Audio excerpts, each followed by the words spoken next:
active domestic terrorism. President Obama begins a 2-month effort to win over congressional sticks of the Iran nuclear agreement.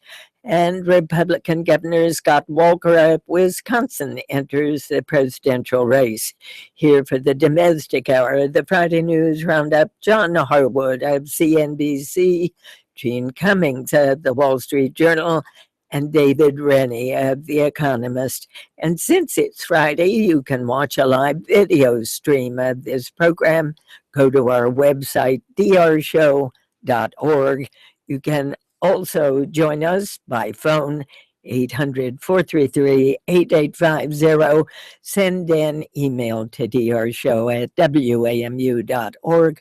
Follow us on Facebook or Twitter. And it's good to see all of you. Good morning. Morning.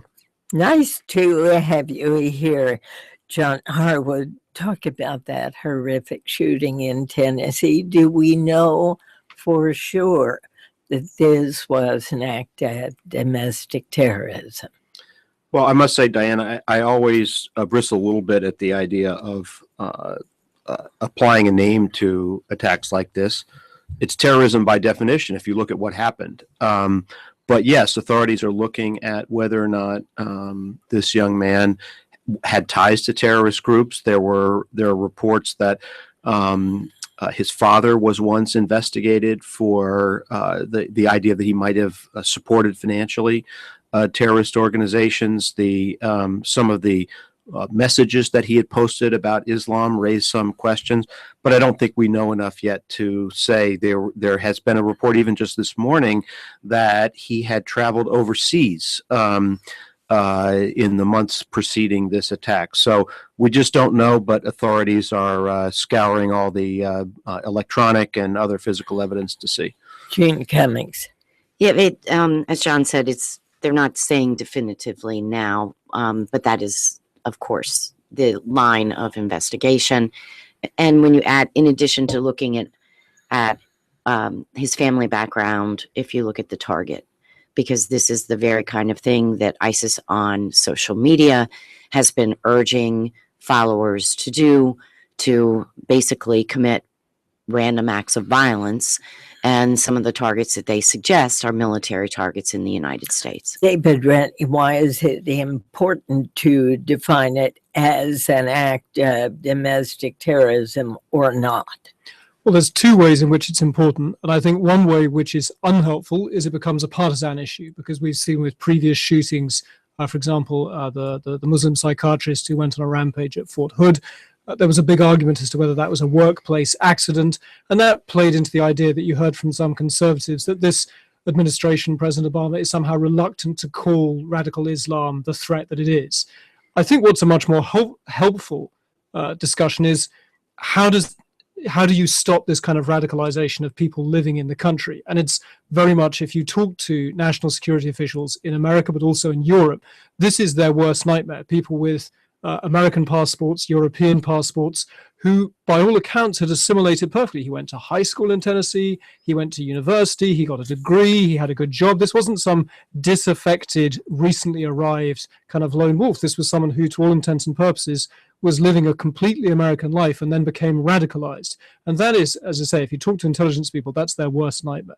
And at the same time, you have in Aurora, Colorado, the jury convicting James Holmes in that horrendous theater shooting in which 12 people were killed and over 100 injured. Gene. Yeah, that trial is particularly interesting in that the defense, I thought, put on a pretty strong case that he suffered from mental disease and was in a psychotic break at the time that he committed the crime. But the jury was utterly convinced otherwise. What was the surprise in that verdict was how fast it came. They deliberated for about 12 hours, and they had months of testimony. And so they clearly were not buying the argument, and what the prosecutors had countered with were really how meticulously the attack was planned, and the fact that he was dressed in a defensive way, that he knew what he was doing was dangerous. So, David Rennie, how do you divide the two? one where 4 Marines are killed at a military base, one where one walks into a civilian movie theater and slaughters 12 people and injures so many more. Aren't they both acts of domestic terrorism? Well, I would resist trying to use terrorism if people want to use it as a label for expressing the, sort of the strongest possible kind of disapproval of what people are doing. If that's all you want, then yes, of course, these were both utterly wicked acts. But one was a wicked political act, as far as we can tell, linked to, you know, a broader political and religious conflict. One was an act of kind of either a psychotic episode or just kind of pure random personal evil. And I think what was extraordinary about the Colorado case is, of course, we very rarely see these trials because very often these people kill themselves or get killed. It's very unusual to have one of these mass shooters on trial. It was very interesting seeing the judge's instructions to the jury in Colorado. He said to them, if you agree with the defense that he was insane, then be aware that he will never face any criminal punishment on these charges again. And I wonder how heavily that weighed on jurors as they wanted to see some sort of punishment for what he'd done. John Harwood. I agree entirely with David, and I think that you know, the difference is the young man in Chattanooga targeted 2 military installations. There's a reason for that. There's a message in that, and I don't think we can ignore it.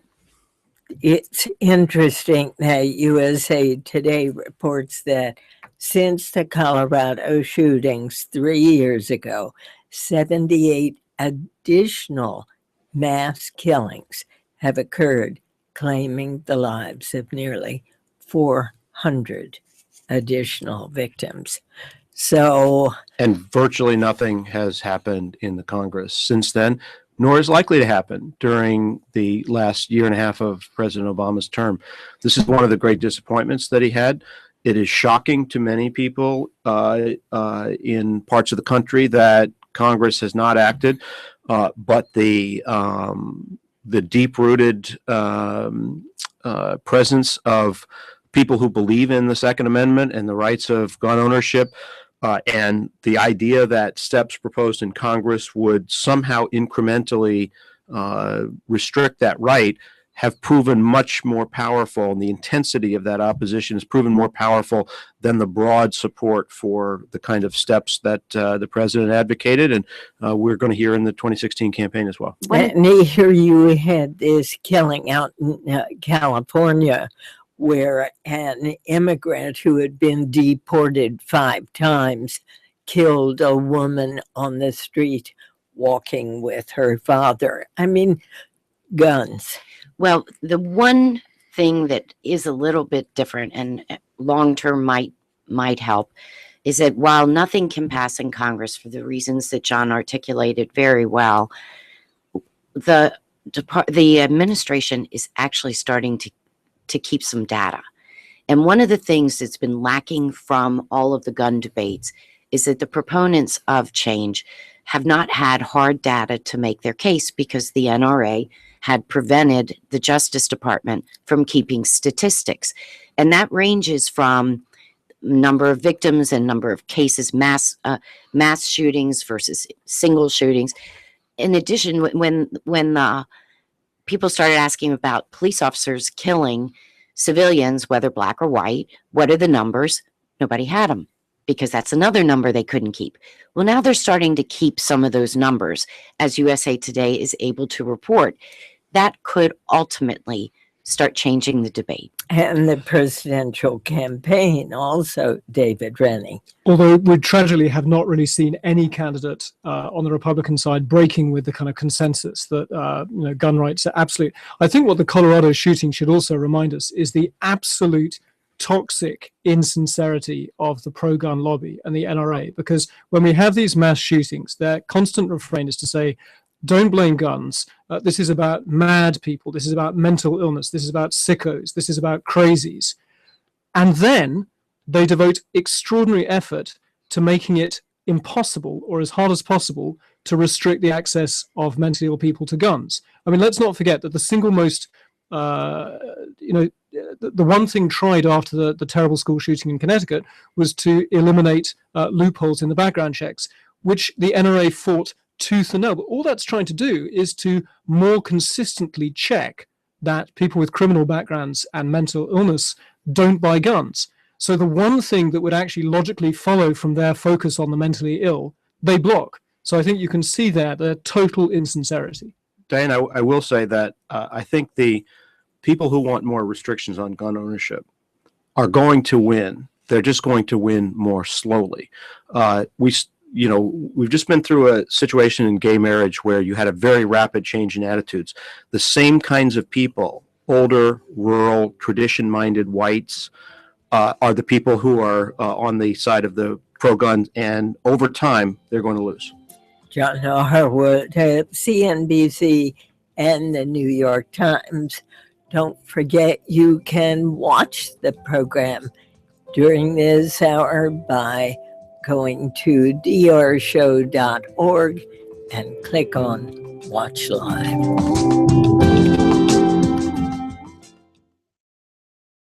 Support for NPR comes from NPR member stations.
And welcome back to the domestic hour of our Friday News Roundup.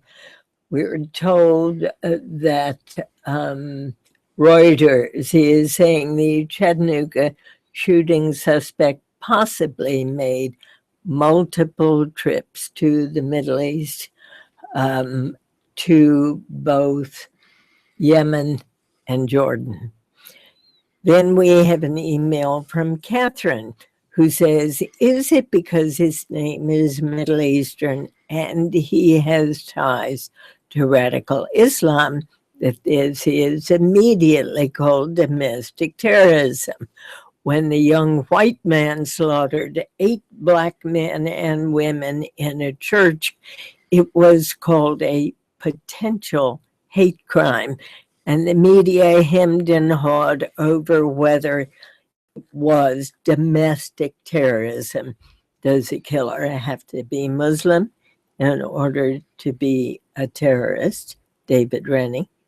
No, clearly not. But I mean, the word terrorism has been used for decades to describe organizations which are willing to use terror and violence and death to advance their political aims, whether it's, Irish terrorism trying to separate from the United Kingdom, or Arab terrorism, or, it has a defined meaning. And if, as John said absolutely rightly, this man had been writing about jihad on his website, and if that turns out to be something that motivated him to go to a military base and seek out members of the American military to kill, then that's a political act involving terror. So I fear I don't agree with the listener that we've been using double standards. Yeah, the labels are all about motivation.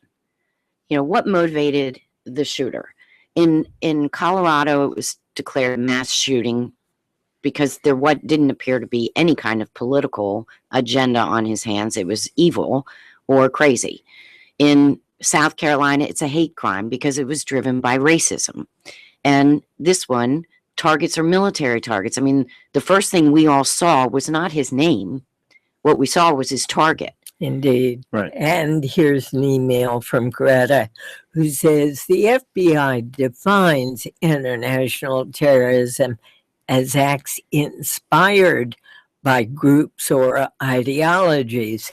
They define domestic terrorism as acts inspired by homegrown ideas like the Ku Klux Klan or survivalists or eco-terrorists.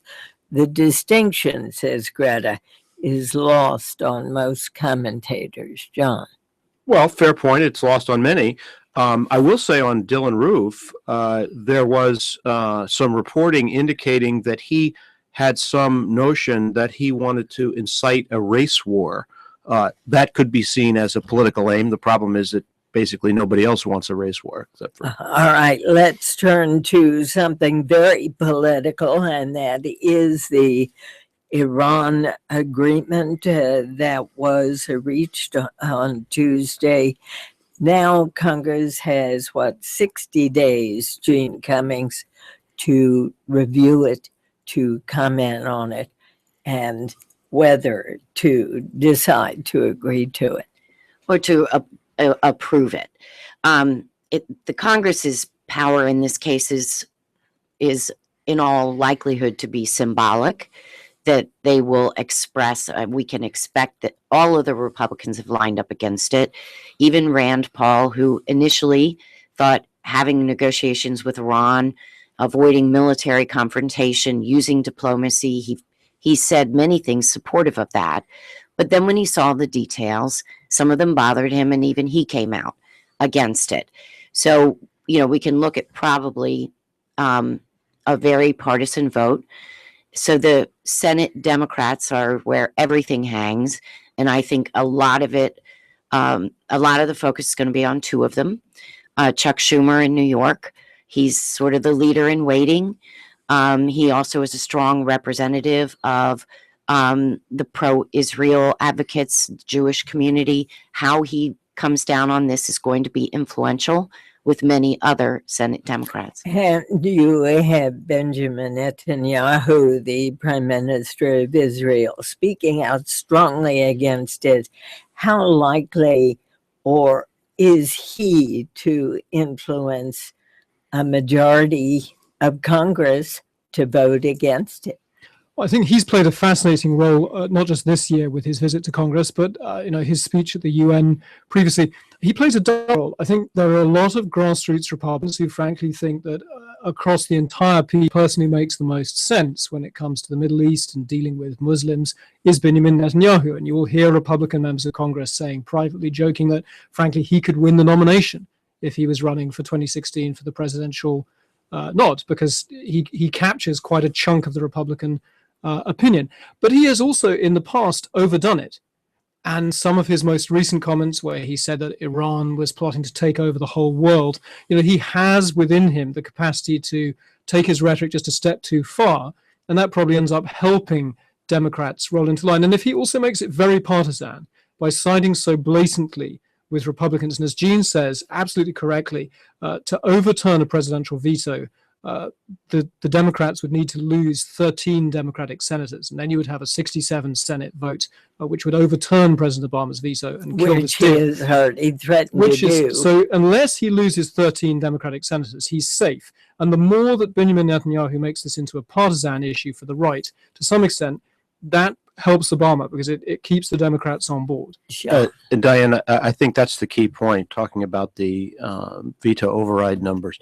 You can bet that a majority of Congress in both chambers is going to vote against this deal. However, they are exceedingly unlikely to get 67 in the Senate and 290 in the House to stop this deal. It is very significant that Hillary Clinton, who recently waffled and stayed out of the trade debate, came out very strongly in favor of this deal, which began to be negotiated during her tenure. It's part of her legacy, even though John Kerry brought it to completion. And in the House, Nancy Pelosi, who also had went against the president during that one hiccup in the trade debate, came out very strongly, said, I've reviewed the details carefully. I'm going to strongly urge members to vote for it. Nancy Pelosi is a very effective leader. She is not going to lose I don't believe, the sufficient number of Democrats to override a veto. Diane John- Feinstein also came out in favor of it. Yeah, but I think John makes the most important point that a lot of people are overlooking, and that is the role of the House. You know, we all are focused on what's going to happen in the Senate because they're going to be first up. But from the White House perspective, the safest, the place where all of this absolutely stops is in the House, because Pelosi will not lose enough members to override the veto. So you all believe that this deal will go through? Well, there's another leg to this, though, because as John says, probably there will be a majority disapproving, but it just won't hit that supermajority threshold. So President Obama will be able to veto it.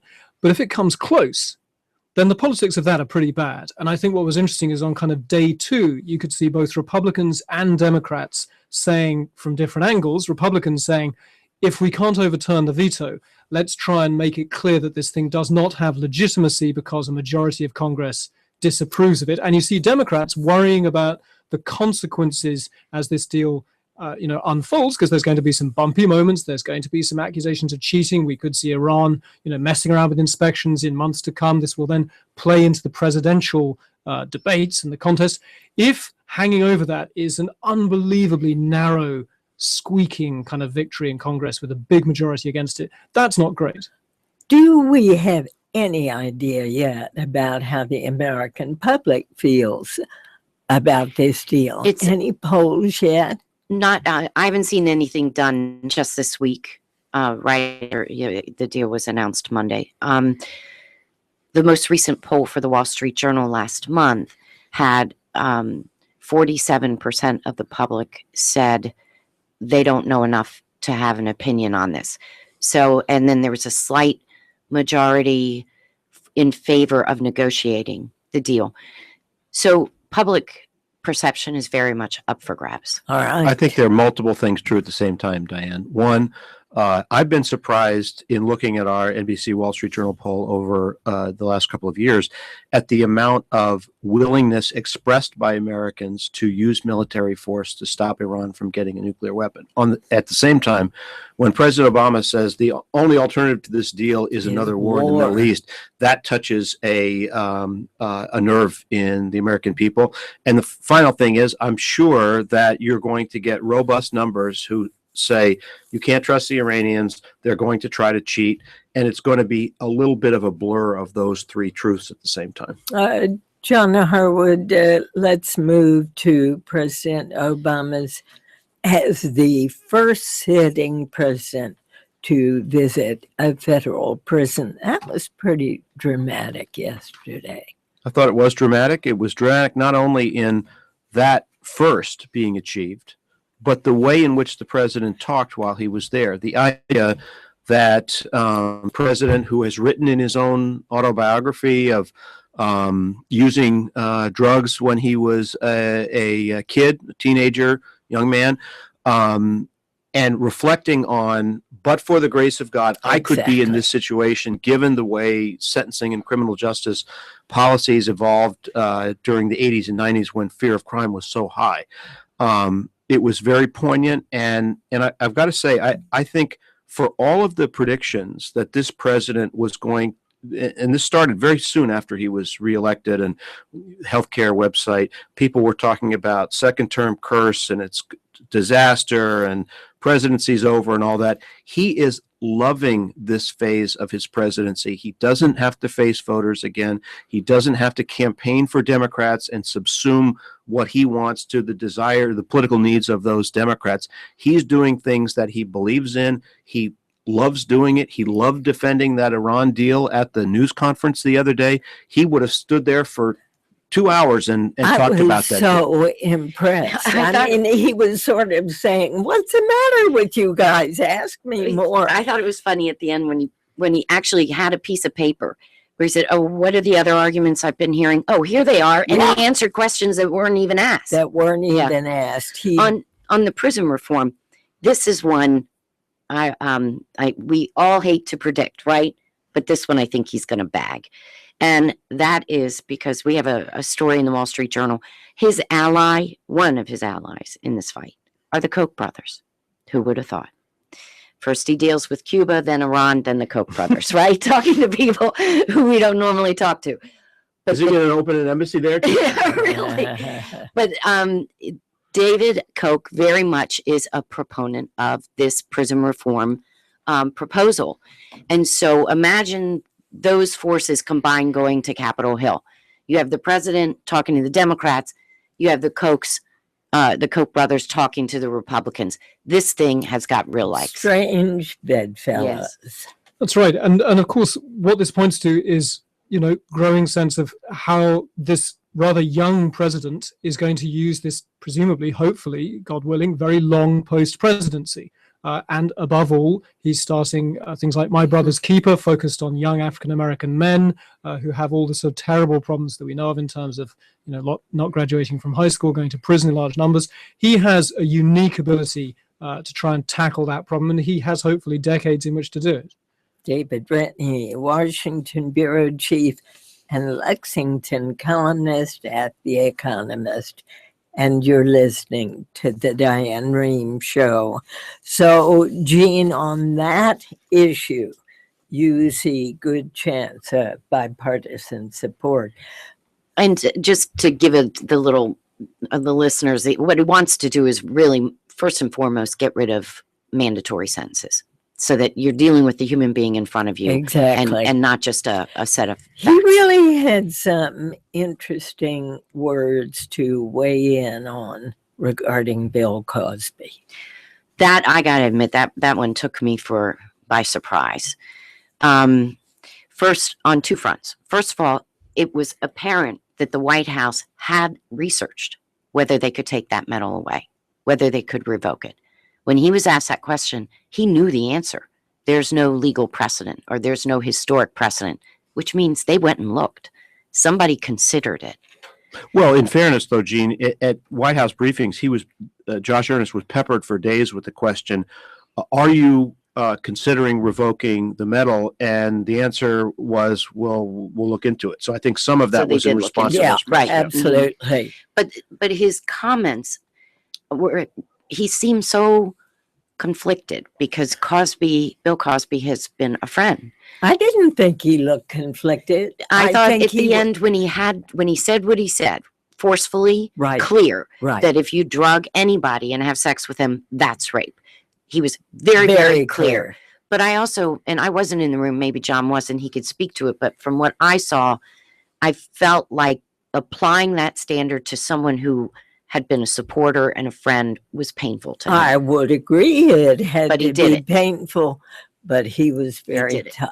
Well, yes, he was. Although I must say, I disagree with some of my colleagues who have said he called Bill Cosby a rapist. I didn't think he did that at all. He said, if this set of facts Right. occurs, that is rape. Now, all of that is in dispute by Bill Cosby and Bill Cosby's wife, and Bill Cosby's not been charged with a crime. But I think drawing a line and saying, if the things that have been alleged are true, that's rape. To me, that was forceful and not especially controversial even. I think we should also mark this moment. It's a bit like when John was talking about how fast opinion has moved on gay marriage. If you'd had this discussion in American politics or English politics 20 years ago, there would have been all sorts of people saying, that's not rape. Rape is a guy with a knife in a back alley. This was two people who'd gone to a party. We've moved on. I think there is now a much, much broader and acceptance that rape can happen, after a party in this way, and that we're willing to talk about it, that a president can use the word rape in the middle of a press conference like that, and it is not a kind of dramatic, we're talking about this now, and I think that's a healthy development. But I will say one other thing. The set of facts that he described was someone administering drugs to a person for the purpose of rendering them incapable of refusing their desire to have sex with that person.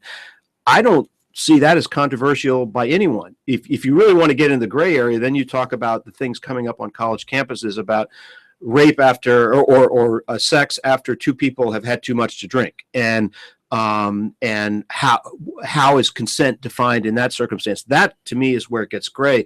The idea of drugging somebody and having sex with them, I can't see anybody disagreeing with that. But those are the charges that women have made in the case Yes, of Bill absolutely. Cosby. Well, Yep. more importantly, those are the set of facts that Bill Cosby has admitted to Exactly. in the deposition. No, I think he simply said yes in response to, did you give that woman drugs?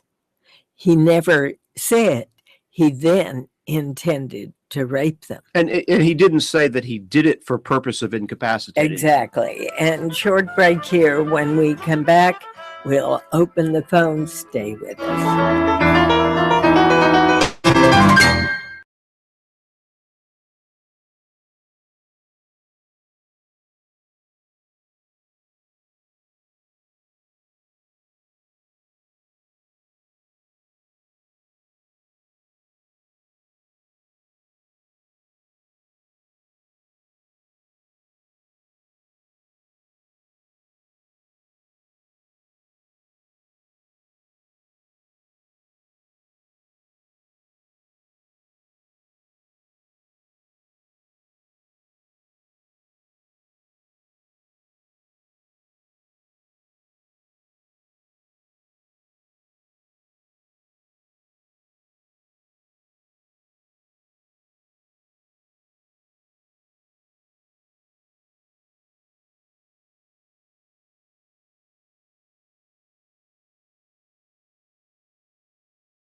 And welcome back. We've had a number of callers and questions from and emails questioning Gene Cummings' comment about the NRA blocking the Justice Department from collecting data on gun violence. Please explain a bit more how the NRA could influence a government agency in this way.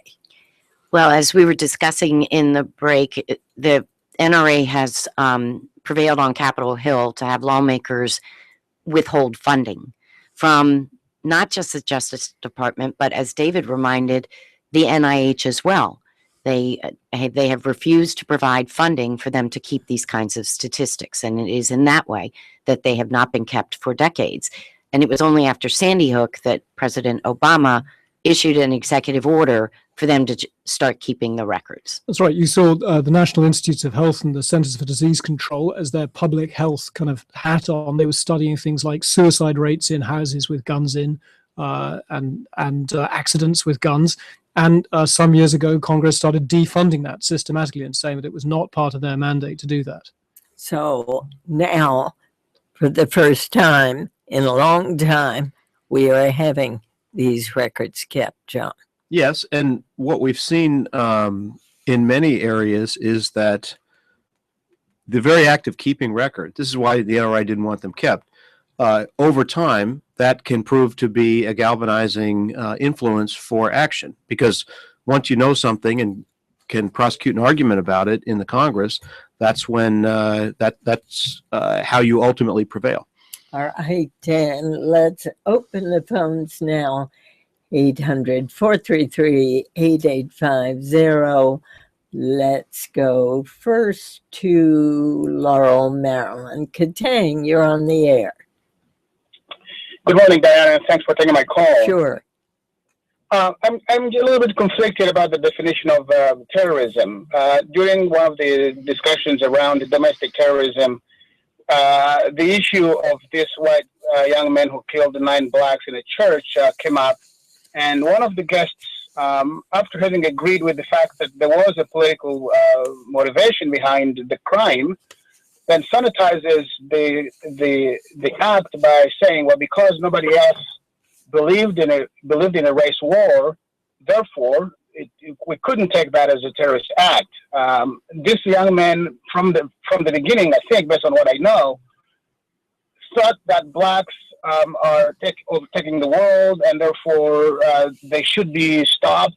And if he started a war, it would eliminate the privilege or advantages that blacks are having now. So that interesting point. Well, Katang, that was me. This is John who said that, and I wasn't sanitizing in any way the crime. All I was saying was, if you label something as having a political purpose, and the number of people who share that political purpose is infinitesimally small, it is hard to see it that way because there's no movement. How do you know that? How do you know that? You've got the KKK still in existence. You've got a number of groups all over the country who are very racist. There are many racists in the United States, and there are but my point is that the idea of a movement for race war, if you compare that, for example, to the other kind of issues we were talking about today of political aims in the Middle East, radical Islam, there's no comparison because there is a broad movement for radical Islam that we've seen. The constituency for race war in the United States is very, very tiny. Let me read you an email, a tweet from Raquel, who describes herself as African American. She says, Black and Muslim killers are called terrorists and thugs. Why are white shooters called mentally ill? Look, I think that, I'm not speaking for the whole media here, but this idea that until we call a killer a terrorist, we have not expressed the strongest possible level of disapproval, I would reject that. I think that that's just a complete dead end to get into. Now, I have more sympathy for the question about whether we call some killers thugs and others not. That strikes me as an example of the kind of charged language, loaded language that does the media needs to be careful about. But this idea that until we call someone a terrorist, we haven't said we think they're wicked, I think that's nonsense. The fact that someone killed 9 people in a church as an act of racist hate crime, that to me is as bad as it gets. I don't need to call that person a terrorist to express disapproval of them. All right, and let's move on to the campaign, though. The first debate is when? Well, technically, it's August 6th, although the New Hampshire media pulled a fast one on the RNC, and on August 3rd, they're going to have a candidate forum, not a debate. How many people on stage? They're lining up. I don't know. They haven't settled all the details there, but they are getting the candidates to respond and agree to come. And all right. So you've got Wisconsin Governor Scott Walker officially entering the Republican primary this week. What do we know about his priorities? Well, I went to Wisconsin. I watched him do his launch in Waukesha. I think that essentially what he is pitching to is every 4 years, and Ambassador just wrote this column this week, every 4 years Republican grassroots want to believe that there's a new Ronald Reagan out there. And what that means is it's code for someone who can give them victory nationally without any compromise on their conservative principles. Someone who is such a skilled communicator and so good at selling the message that they can have victory without trade-offs. And they're always looking for that sort of semi-half mythical. And do they think they have Walker would certainly like you to think that he is. He mentioned Ronald Reagan.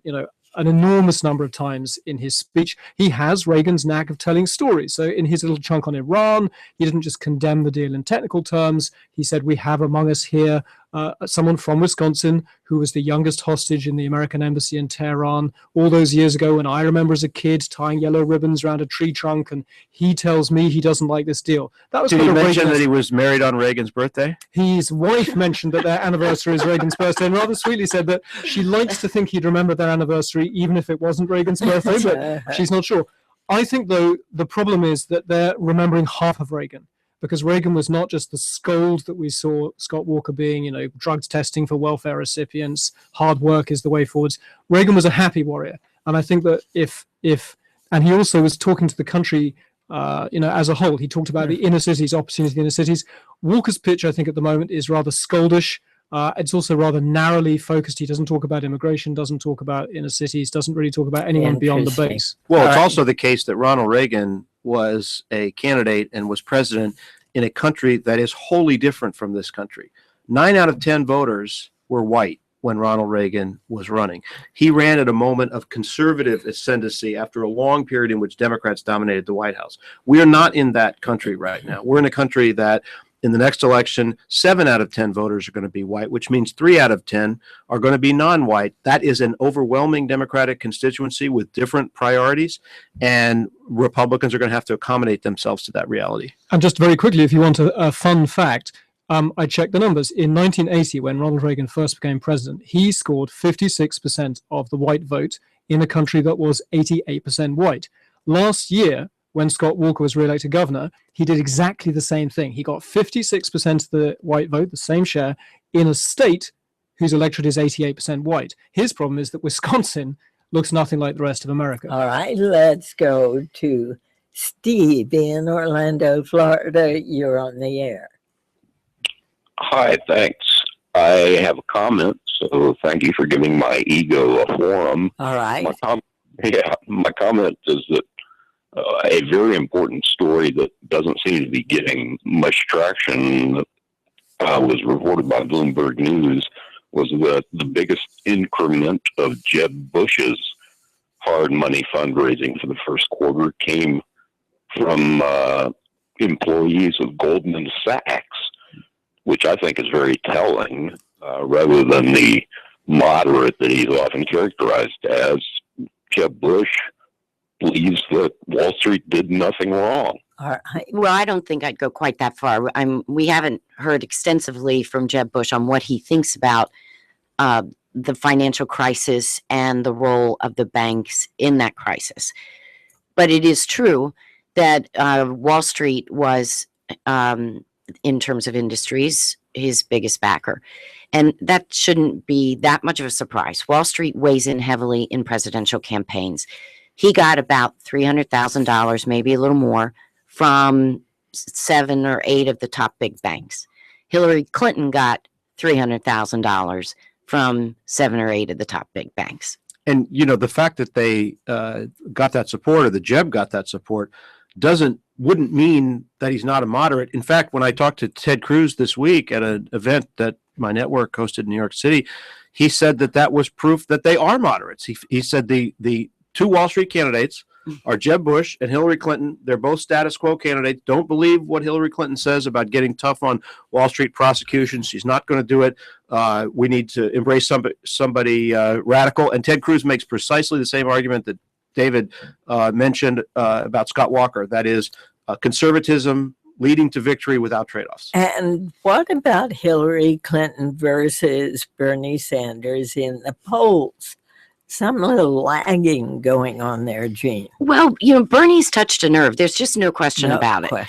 And his passion, his perseverance on issues such as income inequality. I mean, he was talking about that in 1991. The guy has been on this side of the political realm for a long time, and the politics have moved to him. And it is a moment for him. And I think there is a wing of the party that would like to see an alternative.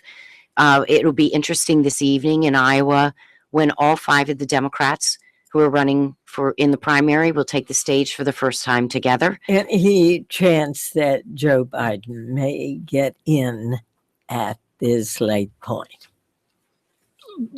you have to ask the question, you're asking the question if Hillary is still in the race or Hillary implodes? I think if Hillary were to implode for some reason to do with a scandal or health or something, then everything changes. But right now, if you look at the reporting from people who've been speaking to his inner circle, it's hard to see why he would do that to himself. At the moment, he has quite a consequential legacy as an unusually sort of youthful vice president. Why would he want to go down as the guy who lost the primary again? And Donald Trump, he has released his monetary wealth. In all capital letters. In all capital letters. What do we make of the fact that he is running so strongly in this campaign? Well, he is like Bernie Sanders. I mean, there's obviously a disgruntled, angry part of the Republican Party, and nobody does angry better than the Donald. We looked into his fundraising. Now, he said he's going to self-finance, and he is. But we're calling this is a long shot candidate premium. Donald Trump, Dr. Carson, and Bernie Sanders. The pay that they've got to put out to get those top strategists, Donald Trump's top strategist is earning $240,000 a year. That is almost double what Mitt Romney had to pay to get a top strategist. And you're listening to the Diane Rehm Show. Let's go to Danny in Houston, Texas. You're on the air. Yes, thank you for taking my call. Sure. The I was making, and I'll say this, preface this as a pretty liberal guy. I will say that with regards to Obama visiting the federal prison, being the first president to visit prison, I am very excited to see it because it seems that Democrats have been lagging on this issue a large bit. A lot of the Republicans have actually, people like Newt Gingrich has been pushing for prison reform for a while. So I think many people are surprised how willing a lot of people from the right are on this issue have been for a while. And I'm glad to see that Obama has taken the step. Good. Thank you, Danny, for that call. There are a number of people who have asked us to talk about what happened with Planned Parenthood and an undercover video that went viral. Tell us about that video, David. So there are two things to say about this video. This video was filmed by an anti-abortion group about a year ago. They've put out an edited version about 8-9 minutes long, which is picking up a lot of traction on Capitol Hill. We'll see investigations by committees in Congress. Two things. Point one, they're making the charge that this proves that Planned Parenthood is possibly breaking the law, but certainly selling body parts of aborted fetuses for money. I don't think, if you watch that full video, I watched it last night, I don't think that's borne out. They're talking about expenses, they're talking about transport, things like that, and in fact explicitly say they can't get into any perception that they're selling parts at all. Point two, is this a real public relations blow and a political blow to the pro-choice movement? I think it is. It's a horrible video to watch. It's upsetting to watch. The woman looks callous. She's forking food into her face and drinking wine while she discusses the kind of minutiae of these things. I think what we're seeing is the kind of an attempt to make the pro-choice movement look like the extremists. That's the really interesting political dynamic underway. But instead of the days when anti-abortion activists were the ones waving kind of plastic fetuses on protest marches, they're trying to sound the reasonable mainstream and to make the pro-abortion, pro-choice movement sound extreme. That's what this video fits into. Well, I think that that's absolutely right. And this is a very much a political and public relations problem for Planned Parenthood that they're going to have to solve, and there's going to be an attempt on Capitol Hill to try to go at their funding, because they receive federal funding for services they provide other than abortions. They provide mammograms to women. They do pap smears for women. They do regular health services for women. That's a big part of what Planned Parenthood does. And that could be in jeopardy right now. All right, let's end on an up note, and that is the sighting of Pluto and what we're seeing. That's right, and this follows on that amazing incident with the satellite that landed on the comet and then lost power and came back, and people were following it on Twitter. I don't think there's massive public support for very, very expensive kind of manned missions to Mars or the moon. We've seen NASA can't get support for that, but it turns out we are still interested in the mysteries of space. And these little quiet satellites that are launched kind of 9-7 years ago, go off, tootle off and do this incredible thing. It captures our imagination. And I think that's stirring. You know, we can still raise our eyes above the horizon from time to time. What a wonderful note to end on. Thank you, David Rennie, the Economist, Gene Cummings, White House editor for the Wall Street Journal, and John Harwood of CNBC and the New York Times. I am going to be on vacation for the next few weeks, and there'll be wonderful people sitting in this chair. I'll miss you. I'll be back here on August 10th. Thanks for listening all. I'm Diane Rain.